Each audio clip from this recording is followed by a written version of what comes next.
토트넘이 달라졌습니다. 그렇습니다. 완벽하게 달라진 모습에 그 마치 에일리의 노래처럼 보여줄게 완벽히 달라진 나. 뭐 그거, 예. 너무 좋죠. 그래 그런 느낌. 그리고 맨유를 상대로 초반에 조금 이 자리를 잡는 시간을 갖더니만 완전히 이 다른 스타일의 토트넘의 경기를 보여주면서 많은 팬들이 야 이게 어떻게 된 일이야. 특히 여기에서는 몇몇 선수들을 손흥민 선수를 포함한 몇몇 선수들의 아주 뛰어난 퍼포먼스도 있었습니다. 그렇습니다. 네. 일단은 그러면 하나하나 좀 살펴볼 건데 포인트를 한 3가지 정도로 잡았습니다. 일단은 손흥민 선수입니다. 첫 번째는 소니. 네. 자, 손흥민 선수가 왼쪽 측면에 이렇게 벌려서 이렇게 나왔습니다. 와이드하게. 그리고 이제 왼쪽만 봤을 때는 여기 우도기 선수가 왼쪽에 있었고 제임스 매디슨이 이제 가운데 있는. 그리고 사르와 이제 비수마가 중앙을 버티고 있는 이런 식의 느낌으로 나왔습니다. 일단은 손흥민 선수가 이전에는 조금 더 박스에 가까운 곳에서 이렇게 활동을 했었을 때는 슈팅도 많이 때릴 수 있었고 박스 타격. 그냥 가까우니까 그래. 이 거리 그러니까 사실 축구라는 게 말이죠. 이 거리 싸움이에요. 거리와 공간 싸움이죠. 네. 땅 따먹기 싸움이에요. 그렇지. 단순하게 얘기해서 여기 있는 볼을 요렇게 해서 최대한 상대방 골대 가까이에 만드는 게 전술입니다. 맞아요. 그 다음에 슈팅을 때리는 건 이제 슈팅 능력이고. 그래서 그거는 이제 전술적으로 해결해 줄 수 있는 부분이 아니야. 아니거든. 그게 아니야. 그거야.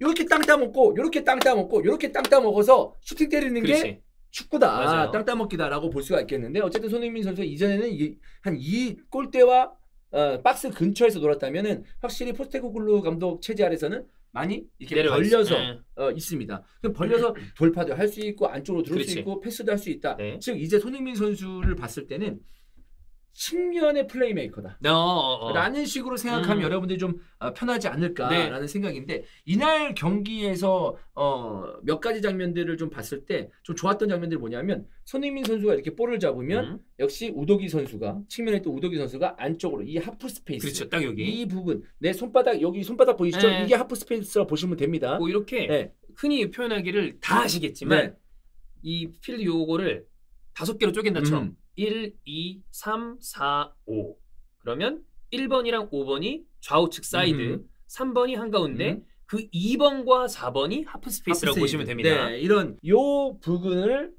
들어갑니다.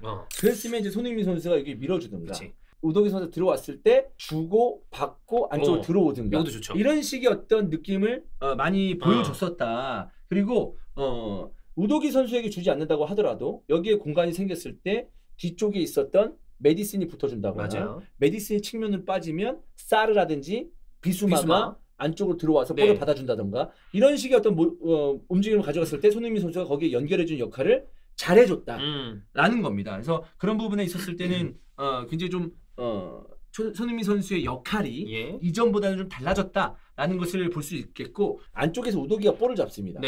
아까 제가 말씀드렸죠. 볼을 잡으면 손흥민 선수 접근해서 받아준다. 측면에서 잡아주고 이렇게 박스에 들어옵니다. 박스가 이만하다고 생각하시면 돼요. 들어왔을 때 여기서 상황이 나오고 왼쪽에 포로가 대기하고 있습니다. 포로한테 연결 그 슛이 골대 맞았어요. 골대 맞은 포로의 슈팅이 요때 요 상황이었다. 요 상황이었어요. 즉 왼쪽에서 우도기와 손흥민이 만들어내는 과정 속에서 포로의 반대편에 있던 포로의 슈팅을 유도할 수 있었다. 그러니까 이런 부분이 손흥민이 해야 될 역할이라고 저는 판단이 들어요. 그래서 뭐 미리 말씀드리면 아마도 손흥민 선수의 득점 숫자는 좀 줄어들 거예요. 줄어들 수도 있어요. 손흥민 선수가 측면에서 정말 측면의 플레이메이커처럼 몇 번이나 우도기에게 몇 번이나 메디슨에게 그리고 측면에서는 사르가 빠져들어갔을 때 정말 말도 안 될 수로 패스 있잖아요. 넣어주면서 본인이 어떤 그 조력자의 역할을 톡톡히 해주지 않았나라는 생각인데 여기서 그냥 제가 혼자만 할 생각인데 손흥민 선수가 사실 이전에는 뭔가 이 앞에 공간이 많았을 때 때려주고 스프린트해서 이제 가는 경우가 좀 지금 흥분해서 미안합니다. 이제는 그런 모습보다 측면에서 볼을 갖고 있다가 만들어주는 과정이 많잖아요. 이거는 손흥민 선수가 나이를 먹어도 오랫동안 활용할 수 있는 가능성이 있다는 거죠. 흔히 얘기하면 스프린트나 속도, 슈팅으로 쭉 이제 본인의 장점을 드러내던 선수가 축구에 눈뜨면서 나이 먹고 약간 축구 도사 느낌으로 플레이메이킹하고 이럴 때 있잖아. 그런 식의 어떤 그 감도 끌어올릴 수 있지 않을까라는 혼자만의 생각을 좀 해봤습니다. 첫 번째 득점이 나왔죠. 사르의 득점이 그쵸. 나왔습니다. 이때도 중요한 게 있는데 오른쪽에서 클루세스키가 패스를 해줘요. 오케이. 혼전 상황. 어. 앞에 수비수가 좀 많았었어요. 네. 이렇게 패스를 해줘요. 흘러나왔어요. 어. 흘러나왔는데 약간 굴절되면서 운이 좋게 여기 이 공간으로 흘러나왔거든요. 그때 손흥민 선수는 이 클롭세스가 이렇게 돌파해서 패스를 한 거 동시에 어떻게 하고 있냐? 안쪽으로 들어와서 이렇게 하고 있었어요. 그러니까 이렇게 당기고 있었어요. 안쪽으로? 네. 당기고 있었는데 여기서 어떤 효과가 있었냐? 제가 느릿느릿 몇 번 돌려봤어요, 여러분. 이 메뉴가 빨간색이니까 예. 이것만 있으면 돼. 어. 자, 이렇게 있잖아요. 손흥민 선수가 클롭세스가 이렇게 돌파를 해서 안쪽으로 넣어줄 때 손흥민 선수가 안쪽으로 당깁니다. 네. 이때 이게 수비. 중요해요. 완비사카 아, 비사가 딸려 나가지. 딸려왔어요. 순간적으로. 그리고 공이 굴절돼서 여기 이렇게 공간에 빠졌어. 왔어요. 그리고 그 사르가 와가지고 때린 겁니다. 이런 음. 움직임도 굉장히 중요한 부분이었다. 조력자의 역할을 정말 팀적으로 확실하게 해주지 않았나라는 생각입니다. 참고로 말씀드리면 사르의 이 슈팅은 그러니까 이 경기 13경기였는데 그 전에 3번의 슈팅을 때렸거든요. 근데 이번이 4번째 슈팅이었어요. 그게 들어갔습니다. 네. 감격스러운 득점이죠. 그렇죠. 네. 그렇습니다. 그래서 이런 어떤 손흥민의 움직임 내지는 패스 능력이 네. 굉장히 뛰어난 경기였다. 이렇게 말씀드릴 수 있겠습니다. 네. 그래서 우리는 이제 손흥민 선수의 득점이나 공격 포인트를 이전보다는 많이 볼 수 없겠지만 네. 뭐 전술적인 선택에 대해서 달라질 수 있겠죠. 네. 네. 없겠지만 그래도 손흥민이 종민이가 얘기한 것처럼 팀적으로 주장답게 팀의 승리를 위해서 팀 플레이어잖아. 팀 플레이를 해주는 그런 모습을 많이 확인할 수 있지 않을까라는 그렇죠. 생각이고요. 손흥민 선수의 득점이 좀 나오려면 이 최전방에 있는 이 히샬리송이 많이 볼을 잘 간수해줘야 돼요. 아주 이쁘게 볼을 간수해주고 좀 키핑을 해주고 등을 져줘야지만 그치. 손흥민의 측면에서 히샬리송한테 줬어. 그다음에 버티고 있어. 등지고 와. 들어오잖아. 리턴 손흥민 빵! 감아 때리기. 예를 들어 뭐 지루가 있었다 치자. 그런 거 잘하잖아. 버티고 있는 거. 그러니까 이런 공격수가 있으면 좋다는 거지. 그리고 여기서 줬어. 나와서 받았어. 수비수가 여기 있어. 여기 있어. 손흥민 침투에 들어가. 여기에 밀어줄 수 있는. 그렇지. 이렇게 있으면 여기 밀어줄 수 있는 그런 능력들을 좀 키워야 된다. 네네네. 저는 히샬리송 보면 좀 안타까워요. 좀 많이 안 풀렸죠? 너무 열심히 하잖아. 열심히는 하셔. 열심히는 해요. 열심히 하시잖아. 근데 이게 너무 둔탁하고 안 되니까 그래서 이런 말하기 좀 미안하지만 제 다른 공격수 있어야 될 것 같아요. 지금의 토트넘의 어떤 수비나 미들필더 라인을 봤을 때는 괜찮거든요. 네. 그리고 전방에서의 약간의 그러니까 비단 해리케인 때문이 아니고 그 맞지 해리케인 있으면 필요 없겠지. 그렇지. 근데 히샬리송이 좀 부족해 보여. 그 원톱에서 잘해줄 수 있는 유형의 어떤 그런 모습을 못 보여줬죠. 그래서 다른 선수가 그러니까 해리케인의 공백을 메꾼다는 게 말이 안 되는 건데 그 롤을 해줄 수 있는 선수가 있다면 히샬리송보다는 잘하는 선수. 그러니까 여기서 버텨주는 원톱 역할에 득점도 해주고 그러니까 전체적으로 나은 선수가 필요하지 않을까. 히샬리송 오래 봤잖아요. 그렇죠. 근데 아직까지도 경쟁력을 못 보여줘서 좀 안타깝긴 한데 이 선수가 사실 이적료가 굉장히 비싸서 그렇지. 조금 잘해주긴 해야 돼. 네. 그런 부분이 좀 아쉬운 부분이다. 그런 공격수가 있으면 손흥민의 공격 포인트는 자연적으로 늘어나지 않을까라는 생각입니다. 자, 다음 포인트입니다. 비수마와 사르입니다. 일단 비수마부터 얘기할게요. 오케이. 전반전에 메뉴가 좋았어요. 전반 30분까지는 맨유가 잘했어요. 네. 그럼에도 불구하고 어느 정도는 이 레시포드를 잘 제어했다고 보거든요. 네. 자, 왜냐하면 이게 레시포드예요. 아주 크게 있죠? 네네. 자, 여기에 중앙 수비 2명이 있습니다. 왜 그렇죠? 아주 크게 있죠는 뭐죠? 크게 있죠. 네. 버튼 누르면 뭐 미사일 나갈 것 같아요. 네. 이렇게 있는데 레시포드가 볼을 잡아요. 그럼 당연히 앞에 로메로가 있죠. 네. 기가 막히게 비스마가 가서 붙어줍니다. 지연행이. 네, 완전 샌드위치예요. 순간적으로 이 사이에 레시포드가 있기 때문에 그치. 레시포드가 굉장히 괴로웠을 거예요. 비수마가 그 역할을 엄청 잘해줬습니다. 사실 제가 이런 모습에 반해서 아스날에 비수마가 좀 왔으면 좋겠다. 링크가 있었거든. 굉장히 잘하더군요. 그 브라이튼에서 원래 이것 때문에 사람들이 다 주목했던 선수란 말이야. 볼도 잘 끊어내고. 네, 비수마 특유의 그 바지 내려 입는 거 있죠. 있죠. 네, 약간 힙합 스타일로. 예. 옛날에 그 워워워워워 그 사람 누구죠? 몰라요? 알면서 뭐 하지 마. 어떻게 알아? 솔로 가수 있잖아. 뭐지? 나나나나나 나나나나나 나나나나나 이거? 그거 잼이잖아. 그래. 나나나 그거. 이젠 뭐 그래. 그거 생각 안 나는데. 알면서 알 수가 없어. 와와와와와와 그게 뭐야? 저스틴 비버. 그걸 그렇게 부른 거야? 그럼 어떻게 불러?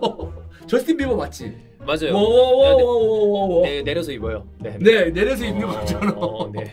그런 것처럼. 떼또. 네. 그 비스마가 어. 그런 패션을 맞아. 유니폼 패션을 보여주고 있는데 비스마가 가끔 조금 과격한 플레이를 해서 그렇지 브라이튼에서는 진짜 좋았는데 네. 토트넘에서 그걸 못 보여주고 있었죠. 네. 근데 굉장히 날카로운 모습을 보여줬었고 토트넘의 수비 라인이 뭘 잘했냐면 오케이. 이제 샌드위치 당했다가 이제 좀 널널하네. 이 공간이 좀 있네. 네. 라인을 컴팩트하게 그렇지. 올려줘야지. 올립니다. 그럼 어떻게? 딸려 나와야 되잖아. 옵사이드 안 걸리려면. 내려와야죠. 그럼 자연적으로 비스마 사이에 있는 그렇지. 거야. 이게 전술이야. 이게 전술이야. 엔리케 알겠어? 이게 전술이야.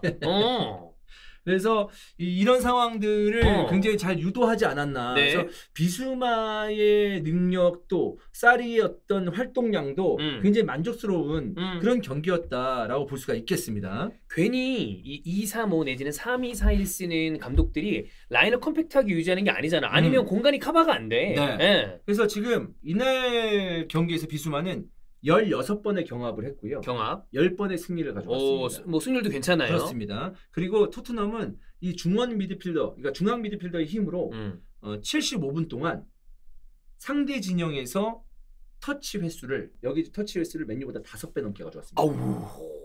그러니까 후반에 압도적으로 경기 분위기가 초반 빼고는 완전히 넘어갔다고 우리가 판단을 했고 그런 느낌이 들었잖아. 오죽하면 사실 제가 카스미르를 굉장히 좋아하는 미드필더인데 카스미르가 영 힘들어하더라고. 힘들지. 네. 이 정도면 힘들지.